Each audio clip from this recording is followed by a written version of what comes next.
आपल्या शरीरात जर हिमोग्लोबिन कमी झालेला असेल तर त्याच्यासाठी कोणतीही गोळी न घेता गाजर आणि बीटचा ज्यूस घेऊन बघा. 8 दिवस घ्या सलग आणि 8व्या दिवशी बघा तुम्ही इतकं हिमोग्लोबिन वाढलेलं असेल. तर बारीक आपल्याला गाजर घ्यायचे आहेत आणि पहिल्यांदा मिठाच्या पाण्यात स्वच्छ धुवून घ्यायचे. त्याच्यानंतर 2 ते 3 चांगल्या पाण्याने धुवून घ्यायचे. पाऊण किलो गाजरला मी 2 बीट घेतलेले आहे. 2 ग्लास याच्यामध्ये ज्यूस बनणार. 1 मूठभर याच्यामध्ये पुदिना घेतला आणि पुदिनासुद्धा चांगला आपल्याला 2-3 पाण्याने धुवून घ्यायचा आहे. गाजरच्या फोडी करून घ्यायच्या आहेत, बीटच्या फोडी करून घ्यायच्या आहेत आणि आपल्याला दाखवल्याप्रमाणे ज्युसरमध्ये टाकायचं आहे. गाजर, बीट, पुदिना टाकून घ्यायचा आहे. आता हा ज्यूस आपल्याला ज्युसरमध्ये काढून घ्यायचा आहे. ज्यूस काढायला फक्त 1 मिनटं लागतं. जवळजवळ आपला 1 किलो गाजर आणि बीट आहे दोन्ही. तर फास्टमध्ये होतो आणि ज्यूस पण प्यायला चांगला लागतो. ह्याच्यात आपण पाण्याचा वापर अजिबात केलेला नाही आहे.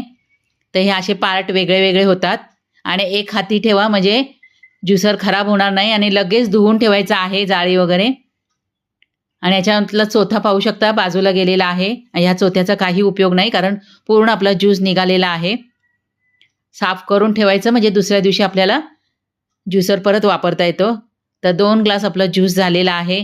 हा बीटरूट गाजरचा ज्यूस आपल्याला दुपारच्या जेवणाच्या आधी 1-1.5 तास प्यायचा आहे. त्याच्यानंतर जेवण करायचं आहे.